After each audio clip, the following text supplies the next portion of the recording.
Ya, dipersilakan.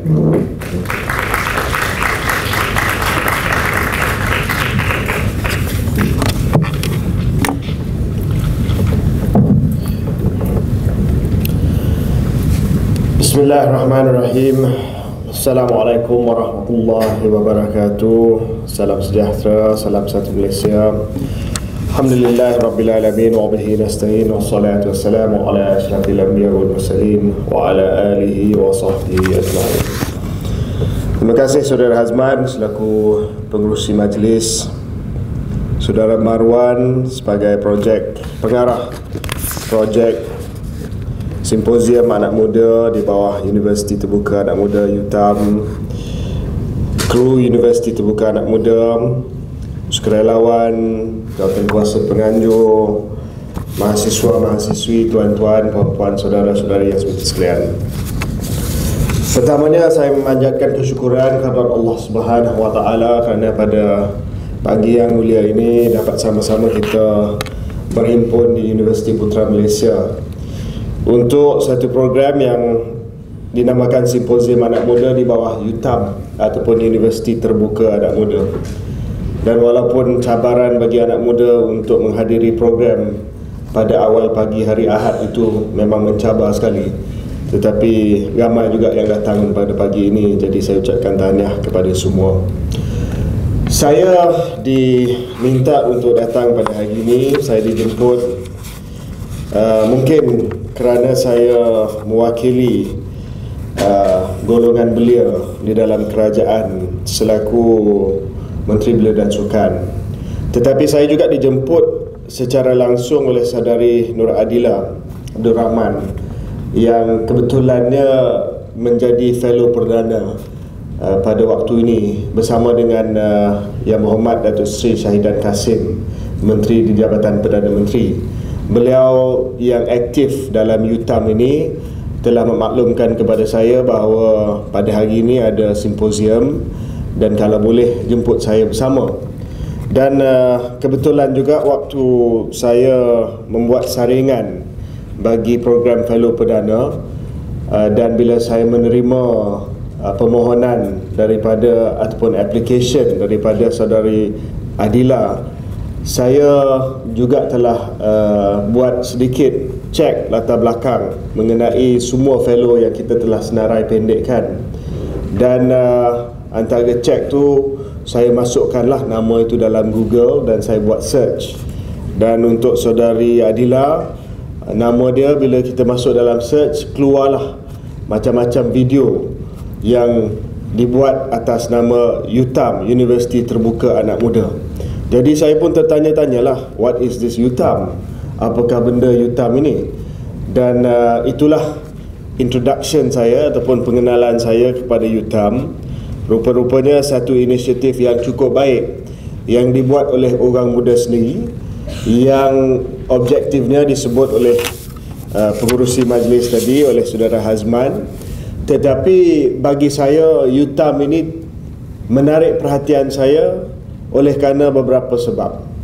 Yang pertamanya, UTAM ini menarik perhatian saya kerana ini adalah inisiatif orang muda ataupun anak muda untuk anak muda. Maksudnya dia bebas daripada sekatan birokrasi, dia bebas daripada apa-apa keperluan untuk menyediakan kertas-kertas kerja yang tebal untuk dihantar ke universiti, dihantar ke kementerian untuk mendapat macam-macam kebenaran, restu, peruntukan, bajet dan sebagainya. Dan ini betul-betul adalah satu inisiatif yang digerakkan oleh mahasiswa sendiri dan dijalankan oleh mahasiswa sendiri. That sense of independence, soal berdikari daripada apa-apa kebergantungan kepada mana-mana pihak ataupun mana-mana kementerian adalah satu perkara yang saya amat kagumi. Yang kedua, saya melihat bahawa UTAM adalah satu platform yang terbaik dari segi usaha kita untuk menanam budaya intelektualisme ataupun intellectualism dalam diskurs ataupun dalam wacana negara kita. Selama ini saya melihat diskurs kita sama ada di peringkat politik ataupun di peringkat sosial yang diterjemahkan dalam rencana dan juga dalam artikel-artikel yang ditulis dalam media masa kita, ada kalanya saya melihat bahawa intelektualisme itu kurang. Maksudnya kajian yang mendalam, hujah-hujah yang boleh mengimbangkan antara pro dan kontra, itu amat-amat kurang sekali, kadang-kadang lah. Dan ini menyebabkan kita tidak boleh maju sebagai masyarakat. Kerana bila kita cakap soal kemajuan masyarakat kita, sudah pasti bagi saya lah, mungkin saya tak tahu orang lain, tetapi kemajuan itu tidak hanya boleh diukur mengikut kemajuan material dan fizikal. Contohnya kemajuan kita dalam bentuk berapa banyak bangunan yang kita dapat membina, ataupun apakah angka pertumbuhan KDNK pada suku tahun kedua. Itu masih penting sebab itu adalah soal bread and butter, soal sara hidup kita. Tetapi yang sama penting untuk memberi roh kepada masyarakat dan untuk memberi roh kepada pembangunan masyarakat itu adalah dari segi pembangunan orang sekarang ni kata software, pembangunan software, tetapi sebenarnya pembangunan yang pertamanya sudah pasti pembangunan spiritual kita, tetapi sama penting juga adalah pembangunan intellectual kita, the intellectual development of society. Pembangunan intelektual sebuah masyarakat itu amat penting sekali apabila kita mau cakap tentang masyarakat itu maju ke depan. Jadi saya melihat walaupun UTAM baru saja mula bertapak, tetapi usaha yang dijalankan oleh UTAM dan saudara-saudari semua berkumpul pada hari Ahad membincangkan isu, membincangkan soal intelektualisme dan juga peranan intelektualisme dalam kita mencorakkan masa depan negara kita, bagi saya lah adalah peranan dan juga satu program yang cukup penting bagi masa depan kita. Dan saya harap saudara-saudari semua dapat teruskan usaha ini dan dapat melibatkan lebih ramai lagi mahasiswa supaya mereka memahami bahawa pembangunan intelektualisme itu bukanlah perkara yang tidak penting, bukanlah perkara yang tidak menarik, tetapi sebenarnya seperti mana yang saya sebutkan tadi, sebahagian penting daripada kita mencorakkan DNA masyarakat kita sebagai masyarakat yang maju. Tuan-tuan dan puan, saudara-saudari yang seperti sekalian, semalam bila saya membaca draft teks ucapan yang disediakan oleh pejabat saya punya habit macam inilah, saudara-saudari, saya selalunya minta pegawai-pegawai saya menyediakan teks ucapan, tetapi akhirnya saya tak pernah baca teks ucapan tersebut. Dan kadang-kadangnya pegawai-pegawai saya pun tertanya-tanya kenapa dia minta kita sediakan teks ucapan sedangkan tak pernah dibaca teks ucapan tersebut. Cuma dia bagi gambaran kepada saya lah apakah background mengenai program tersebut. Tetapi saya juga telah buat homework saya sendiri. Saya pergi kepada Facebook page UTAM. Tadi saudara Marwan kata kita ada Facebook page. Ya, saya tahu, semalam pun saya dah tengok semua dah Facebook page UTAM ni, termasuk komen-komen yang anti UMNO dan anti kerajaan. Tetapi saya tengok apa page Facebook ini untuk saya melihat apakah sebenarnya yang dijalankan oleh UTAM dan apakah komen-komen, komentar yang dibuat oleh sahabat-sahabat dalam page Facebook tersebut. Yang pertama yang saya nak cakap adalah bahawa saya tak kisah kalau dalam komentar tersebut ada komen yang menentang parti saya ataupun kerajaan yang saya mewakili. Sebab ini sebahagian daripada untuk kita memupuk semangat intelektualisme dalam masyarakat kita. Kalau sekiranya saya mengukur berdasarkan kepada komentar, saya tak datang pada pagi ini. Tetapi saya datang sebab saya percaya kepada dissent. Saya percaya kepada usaha untuk kita membantah. Membantah maksudnya membantah secara intelektual. Kalau kita tidak setuju dengan kerajaan, kalau kita tidak setuju dengan mana-mana parti, kita buat dengan cara yang intelektual. Dan kita harus bezakan bantahan ataupun dissent dengan ketidaksetiaan kepada negara kita ini. Ya, pemikir Perancis Voltaire pernah kata bahawa I may be able to dissent, but it doesn't mean that I'm disloyal. Maksudnya saya mampu bantah kerajaan ataupun pemerintah, tetapi tidak bermakna bahawa saya tidak setia kepada negara saya. Dan saya percaya bahawa perkara ini perlu kita memahami. dan perlu kita, maksudnya saya dan rakan-rakan saya dalam pemerintah, memahami perkara ini, bahawa siapa saja yang tidak setuju dengan dasar ataupun dengan pendekatan kerajaan tidak bermaksud bahawa mereka bukan setia, bukan patriotik dan sebagainya. Semalam ataupun 2 hari lepas saya mendengar radio. Saya selalu dengar radio dalam kereta saya, dan antara stesen radio yang saya suka dengar adalah BFM. BFM ni sebab dia banyak perbincangan daripada muzik mungkin 40% dan perbincangan 60%. Kalau kita dengar stesen radio yang popular, dia muzik 95%, perbincangan 5% saja. Jadi saya suka dengar sebab banyak perbincangan. Dan dalam perbincangan itu satu perkara yang menarik perhatian saya. Dia cakap soal patriotisme. Patriotisme menjelang hari kemerdekaan, dan ada banyak debat dan juga percakapan hujah mengenai bagaimana kita terjemahkan patriotisme kita. Ada yang kata bahawa kita perlu kibarkan bendera untuk tunjuk patriotisme kita. Kita perlu tunjuk dari segi something physical, something that you can see, sesuatu perkara yang boleh dilihat dari segi penterjemahan patriotisme kita. Ada yang kibar bendera, ada yang pakai bunga raya di dada sampai sebulan macam saya. Dan ini semua terjemahan patriotisme masing-masing. Tetapi bagi saya tweet minggu lepas, saya kata tidak semestinya kita terjemahkan patriotisme kita dengan cara tersebut. Ya, walaupun kita tidak kibar bendera pada 31 hari bulan Ogos contohnya, itu tidak bermaksud bahawa kita tidak patriotik. Tetapi apa yang dibincang dalam radio hari itu satu perkara yang saya amat tertarik sekali. Ada seorang yang call, dia kata kita kena buat perbezaan cintakan negara dan cintakan pemerintah.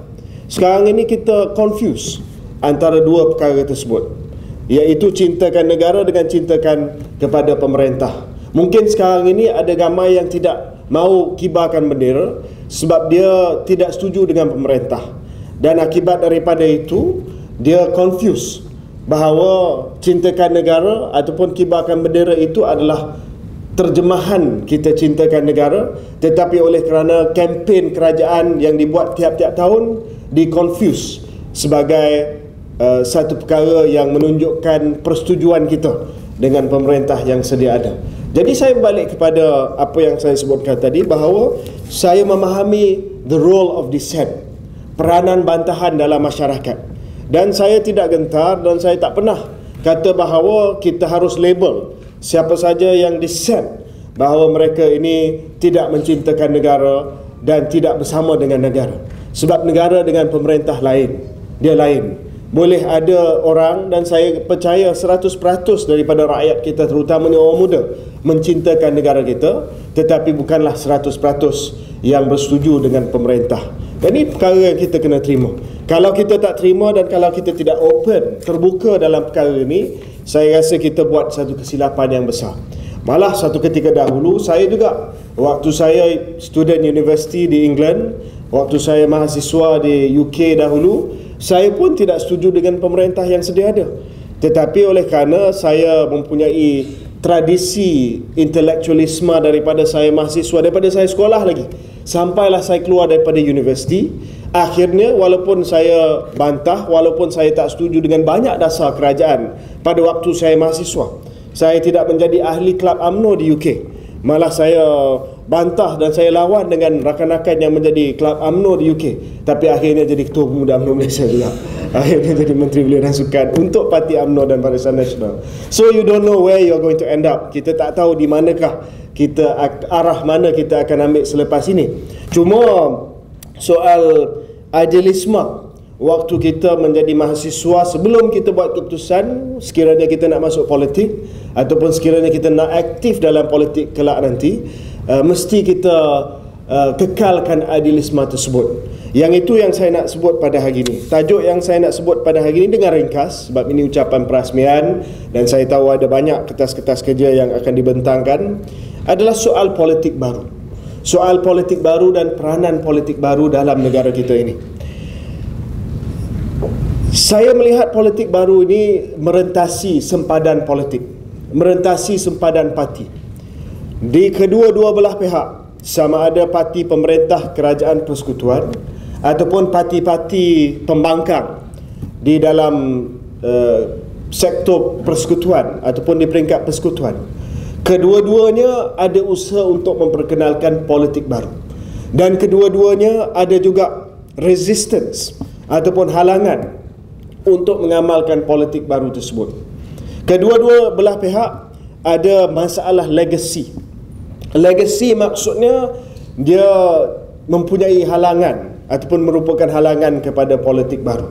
Saya tidak mahu dengan spesifik menceritakan apakah masalah parti-parti berkenaan, termasuk parti saya. Cuma saya ingin menggariskan prinsip-prinsip yang menjadi perkara penting bagi politik baru untuk menggerakkan pembangunan intelektualisme yang saya sebutkan tadi untuk masyarakat kita. Yang pertamanya, politik baru ini adalah satu gagasan yang mesti mencabar, yang harus mencabar budaya ketaksuban kepada apa-apa perkara dalam ideologi politik masing-masing. Budaya ketaksuban dalam politik bagi saya adalah perkara yang antara perkara yang paling bahaya sekali dalam politik. Sebab budaya ketaksuban inilah yang menghalang kita mencari kebenaran melalui budaya keintelektualisme. Dengan ketaksuban ini, mata kita ditutup, telinga kita ditutup, hati kita ditutup kepada kebenaran, sekiranya kebenaran itu datang daripada pihak lawan contohnya. Sebab kita terlalu taksub. Dan taksub ini tuan-tuan dan puan adalah datang dalam pelbagai bentuk. Taksub ini boleh datang dalam bentuk ketaksuban kepada individu. So bila kita taksub kepada individu, apa saja dia buat pun kita rasa perkara itu betul, dan kita rasa bahawa perkara itu adalah perkara yang kita nak memperjuangkan sendiri. Kalau dia buat kesilapan, kita bagi 1001 alasan kenapa dia salah, dia tak salah, kenapa apa yang dia cakap itu sebenarnya betul, sedangkan kita sendiri tahu kita menegakkan benang yang basah. Tetapi oleh kerana kita taksub dengan dia, kita sanggup defend segala-gala apa yang dia cakap. Ataupun kalau kita taksub dengan parti, kita sanggup defend apa saja yang parti itu cakap. Ataupun kalau kita taksub dengan ideologi, sama ada kita nasionalis ataupun kita Islamis ataupun kita apa-apa kita sanggup mempertahankan ideologi tersebut kerana kita taksub dengan ideologi tersebut. Banyak parti, banyak organisasi terjatuh kepada masalah ini disebabkan program pentarbiahan mereka. Program pengkaderan mereka sebenarnya adalah untuk meletakkan satu DNA kepada ahli baru. DNA UMNO contohnya nasionalis, DNA PAS contohnya Islamis. This is the way you must think and this is the way you must act. Inilah cara kamu harus berfikir dan inilah cara kamu harus bertindak.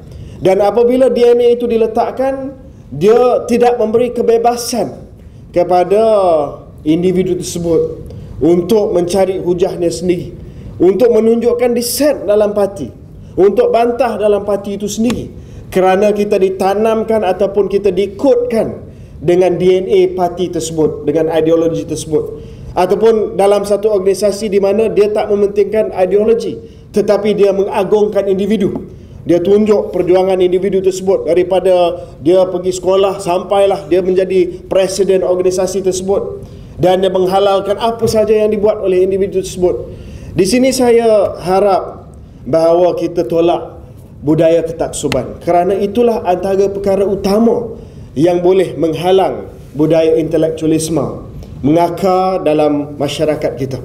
Dan saya harap bahawa sebagai orang muda kita mempunyai satu idealisme yang tinggi untuk menolak ketaksuban tersebut. Dan saya mengakui bahawa ketaksuban ini exist, dia wujud merentasi sempadan politik, bukan hanya di satu belah pihak tetapi di kedua-dua belah pihak. Dan bukan hanya politik juga, tetapi dalam masyarakat, di universiti, di organisasi dan sebagainya. Perkara ini perlu kita tolak dan perlu kita atasi. Yang kedua adalah budaya percambahan pemikiran. Budaya keintelektualisme itu perlu lebih menyelah dalam masyarakat kita. Baru-baru ini saya ditanya oleh wartawan 3 hari lepas, tentang ini contoh lah, ini contoh. Jangan kata saya datang cakap pasal benda ni saja, tetapi ini sebagai contoh. Dia tanya kepada saya apakah pandangan saya sebagai Ketua Pemuda dan Menteri Belia dan Sukan mengenai polemik Sunni dan Syiah yang sedang berlaku di Malaysia. Mungkin dia harap saya jawab secara standard lah, secara standard bahawa ya Syiah ni jahat, dia macam dajjal, kita harus tangkap dan masumbat dalam penjara, dan kita menentang habis-habisan. Itu standard lah, skrip standard Ketua Pemuda UMNO Malaysia. Saya akan dapat undi besar sebab menang besar sebab tegas.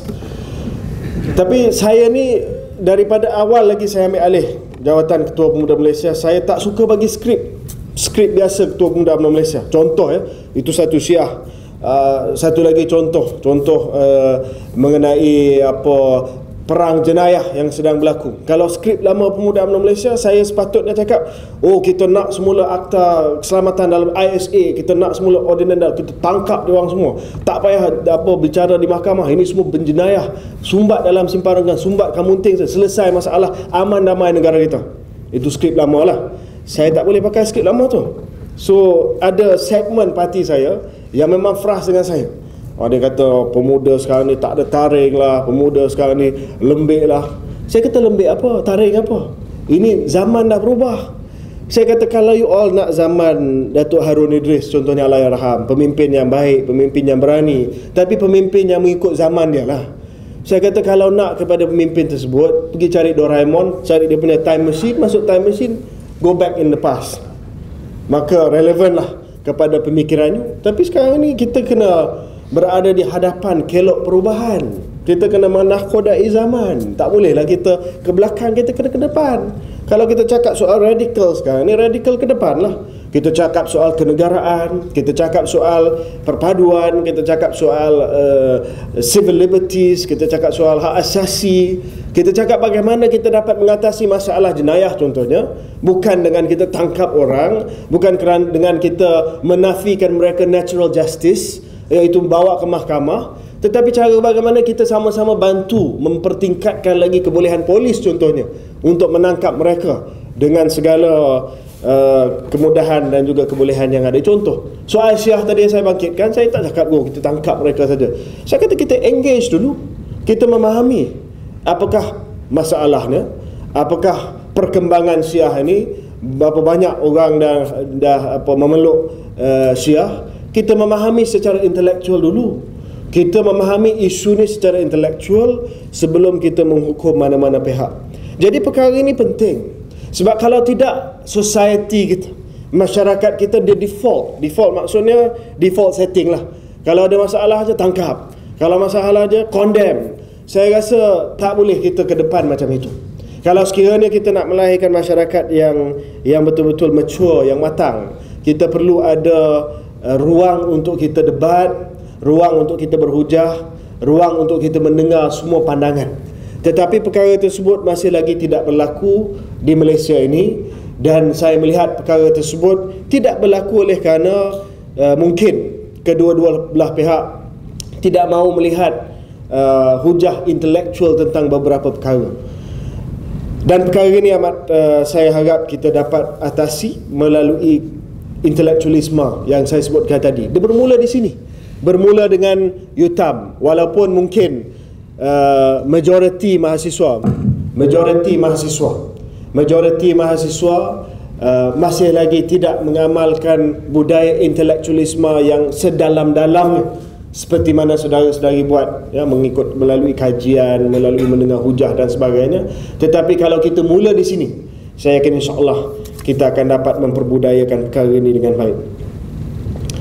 Yang ketiga, soal politik baru ini mestilah berpandukan kepada prinsip, bukan berpandukan kepada ketaksuban, kepada ideologi, ketaksuban kepada individu, ketaksuban kepada parti, tetapi berpandukan kepada prinsip. Prinsip, apakah prinsip yang kita nak bawa? Prinsip hidup kita, prinsip saya dalam politik, ya. Saya, macam saya sebutkan tadi, saya spesies yang boleh dikatakan tak ramai lah dalam UMNO, ya. Spesies macam saya ni, saya, Tok Saifuddin, rakan-rakan yang sewaktu dengan kita ni bertambah, tapi tak ramai sangat, tetapi makin bertambah dalam parti saya sendiri, ya. Kita semua berpandukan kepada prinsip, walaupun kita pegang kepada perjuangan UMNO, agama, bangsa dan negara, tak pernah kita kompromi, tetapi kita pegang kepada prinsip. Maksudnya prinsip apa? Prinsip bila kita berdepan, saya sebutkan tadi, berdepan dengan tentangan daripada teman-teman dalam parti, kata oh ini lemah, kita kena tunjuk kita tegas, tapi kita tak boleh waver, kita tak boleh tunjuk bahawa kita kompromi. Soal yang prinsip menjadi prinsip. Kalau kita menegakkan soal keadilan contohnya, ataupun soal hak asasi manusia, we must be consistent. Saya bagi contoh, ya. Waktu saya jadi ketua pemuda tahun 2008, kita melihat tsunami politik 2008 melanda negara kita. Dan pada waktu dan ketika itu saya percaya bahawa times have changed, zaman sudah berubah.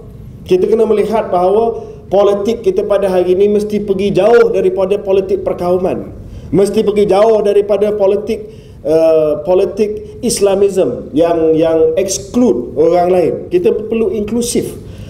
Dan saya cakap dalam ucapan saya tulis dalam rencana soal bagaimana kita harus menjadi lebih inklusif dalam politik kita, bukan hanya untuk Melayu Bumi Putera Islam, tetapi untuk semua, dalam erti kata yang sebenar, dalam kita memerintah, dalam dasar kita dan sebagainya.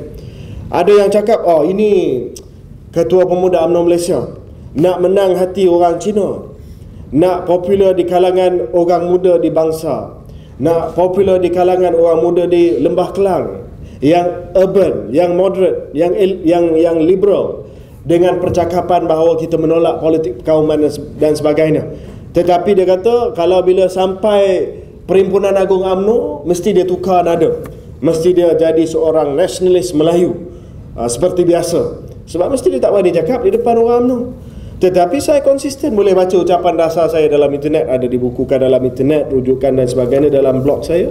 Saya pergi ke crowd saya sendiri, saya tidak cakap satu benda kepada satu crowd, lepas tu saya pergi tempat lain, saya cakap satu benda yang lain. Saya suka konsisten, sebab kita berpandukan prinsip. When you are principled, bila kita berpandukan kepada prinsip, you must be consistent. Kita mesti konsisten. Bila saya cakap saya tak setuju, contohnya dengan ISA, saya tak setuju contohnya dengan Section 15 AUKU, Akta Universiti dan College Universiti, saya bawa dalam UMNO. Walaupun dulu dia kata UMNO, ada sebahagian daripada orang lama dalam UMNO kata kita perlukan ISA, saya cakap kita tak perlukan. Walaupun ada sebahagian orang lama dalam UMNO yang kata kita perlu sekat mahasiswa melalui Section 15 AUKU kerana mahasiswa mesti belajar, tak boleh berpolitik. Itu alasan lama lah. Saya kata no, tidak semestinya dia berpolitik tapi dia lupakan pelajaran mereka. Semalam saya pergi Facebook UTAM, saya tengok ada di situ kebetulan quote, antara favorite quote saya, Mark Twain. Dia kata don't let your schooling get in the way of your education. Maksudnya jangan kita benarkan akademik kita menghalang pendidikan sebenar kita, pendidikan hidup kita, ya. So saya berhujah, saya kata pertamanya bukan semua nak join parti politik sebagai mahasiswa. Yang keduanya, kita boleh berpolitik dan kita boleh concentrate on academic at the same time. Saya sendiri aktif dalam menulis artikel berpolitik di universiti, tapi saya juga dapat dan juga ada masa untuk kita tumpukan kepada akademik. Maksud yang saya sebutkan di sini adalah kita kena berprinsip. Maksudnya kita kena pegang kepada prinsip. Saya pergi ke Perhimpunan Agung UMNO, saya cakap benda yang sama. Walaupun menentang arus pada waktu itu 2008, hari ini dah berubah dah transformasi. Tapi pada 2008 menentang arus. Tidak ada pemimpin, terutamanya ketua pemuda, yang dianggap sebagai the most right wing lah, di sayap kanan sekali parti UMNO. Tidak ada ketua pemuda yang pernah cakap kita harus kita tak boleh lagi mempraktikkan konsep Malay dominance dalam kerajaan kita. Walaupun kerajaan Melayu, tetapi jangan kita cakap soal Malay dominance pada waktu itu dan ketika itu. Dan mereka at first, yalah, biasalah bila datangnya benda yang tak familiar dengan DNA mereka, mereka tak faham, tak apa-apa faham. Nak tepuk pun macam nak tepuk sebab bos, tapi tak nak tepuk sebab tak faham. Jadi dia antara nak tepuk dengan tak tepuk lah, macam you all lah begini kan. So dia tak apa-apa ni. So kita ambil peluang untuk kita mendidik semula parti kita, kader kita. Kebetulan pula PM, Presiden Datuk Najib, dia pun buat benda yang sama, transformasi. Dia mansuhkan ISA, dia pindah AUKU, sekarang ni bebas join parti politik. Macam-macam pindahan yang kita buat, macam-macam perubahan yang kita buat. Lama kelamaan dia orang faham. Lama kelamaan kita mendidik semula kader kita supaya mereka memahami. When you are consistent dengan prinsipal, bila kita konsisten dengan prinsip kita, insya-Allah kita akan berjaya. Sebab orang pun tak boleh kata kita hipokrit, cakap tak suka bikin. Kita cakap dan kita cuba. Sekarang ini saya nak bagi tahu, saya nak share dengan saudara-saudari semua bahawa saya dah satu penggal sebagai Ketua Pemuda UMNO Malaysia. Saya telah menawarkan diri sekali lagi untuk jadi Ketua Pemuda UMNO Malaysia, mempertahankan jawatan Ketua Pemuda UMNO Malaysia. Press tanya saya, apakah keutamaan saudara penggal kedua sekiranya menang? Saya kata engagement kita dengan orang muda, tak kira lah dia PAS, dia UMNO, dia siapa, dia atas pagar ke apa ke, kita teruskan. Saya cakap antara kenyataan pertama saya jadi Menteri Belia dan Sukan, saya kata saya Menteri Belia dan Sukan Malaysia. Saya bukan Menteri Belia dan Sukan UMNO. Saya Menteri Belia dan Sukan untuk semua. Sebab tu saya datang pada pagi ni. Kalau UMNO langsung saya datang lah, ya. Tapi saya untuk semua. Saya untuk semua. Jadi saya kata kita perlu amalkan konsep tersebut dalam parti politik juga. Jadi saya kata keutamaan saya selain daripada engagement, pendidikan politik.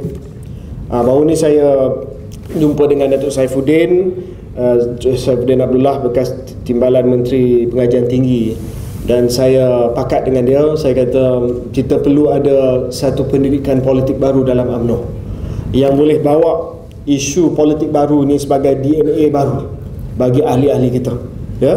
Yang lama tak apalah, kita modify sikit, ya, soal cerita sejarah Mei 13 dan sebagainya. Okey, tak apa, kita belajar sejarah.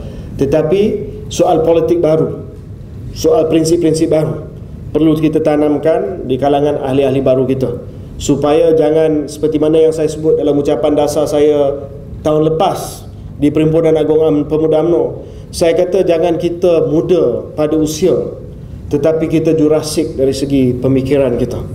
Maksudnya kita muda. Saya tak nak orang muda dalam UMNO umur 20-an, 30-an, tapi pemikiran masih lagi 60-an pemikiran, 60, 70, masih lagi dia historical baggage, terikat dengan sejarah. Sejarah penting, tapi kita kena pandang ke hadapan.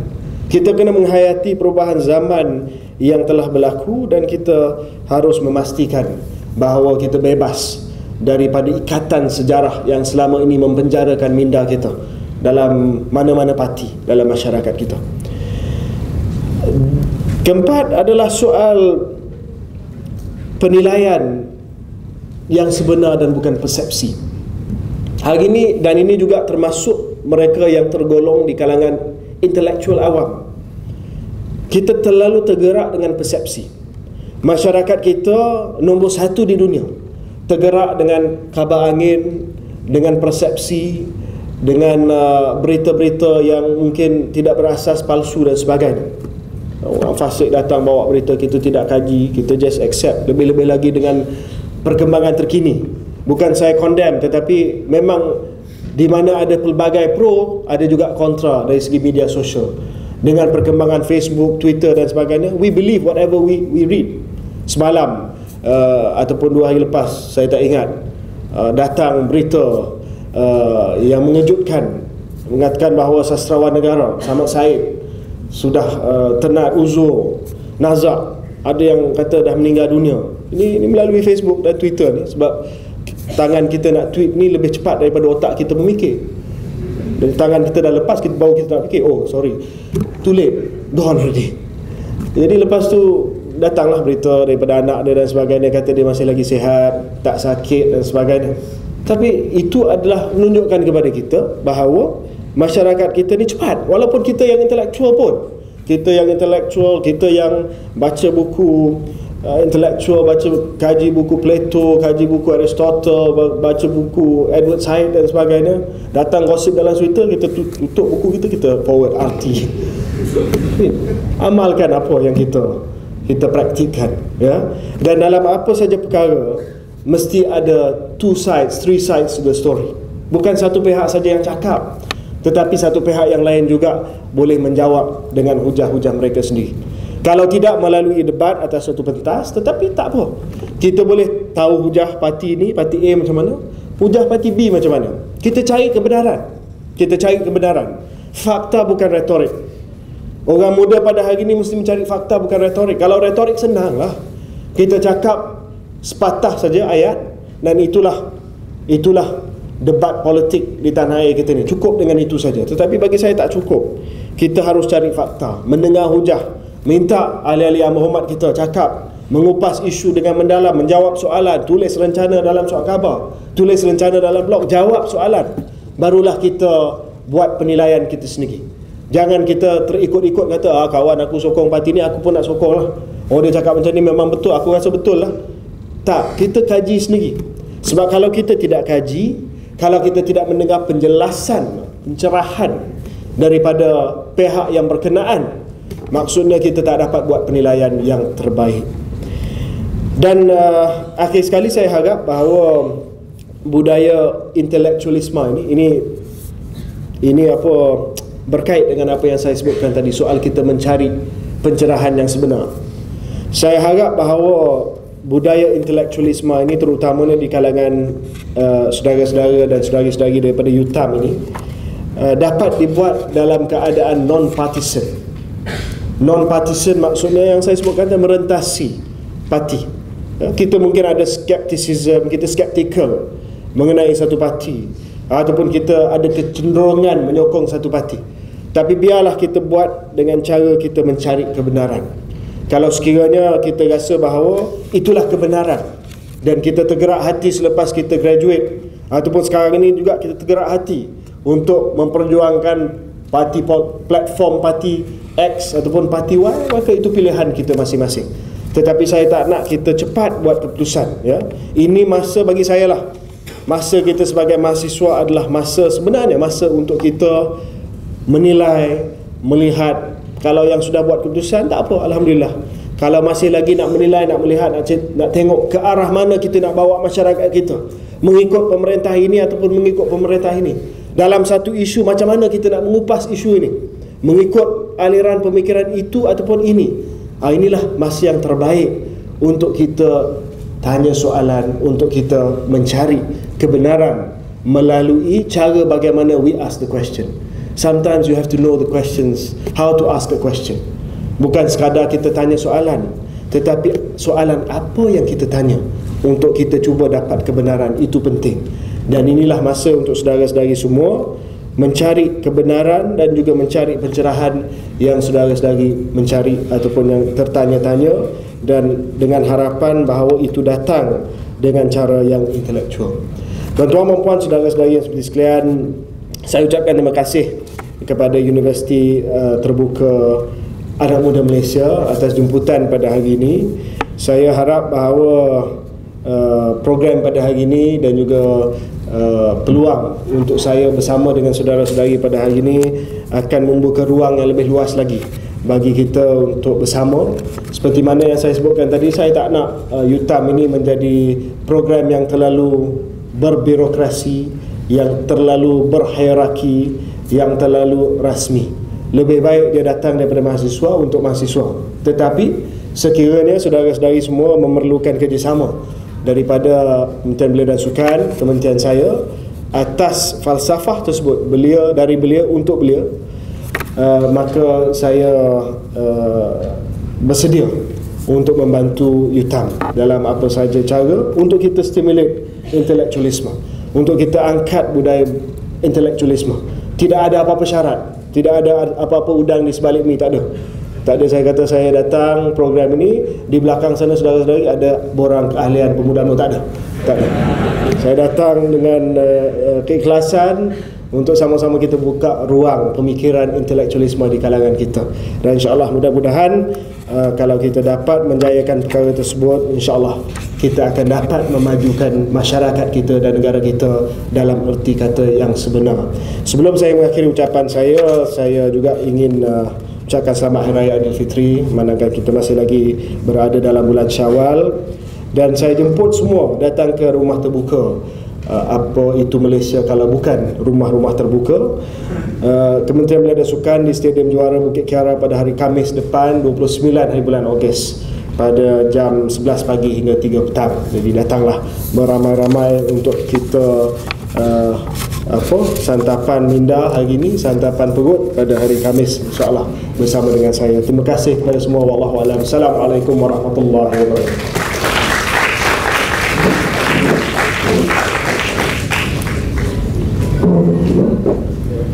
Hadirin mengucapkan berbanyak-banyak terima kasih kepada Yang Berhormat Encik Khairi Jamaluddin, Menteri Belia dan Sukan Malaysia, atas ucapan perasmian sebentar tadi. Majlis dengan segala hormatnya menjemput pengarah program Saudara Marwan Bukhari untuk menyampaikan cenderahati daripada pihak bintang kepada Yang Berhormat Encik Khairi Jamaluddin.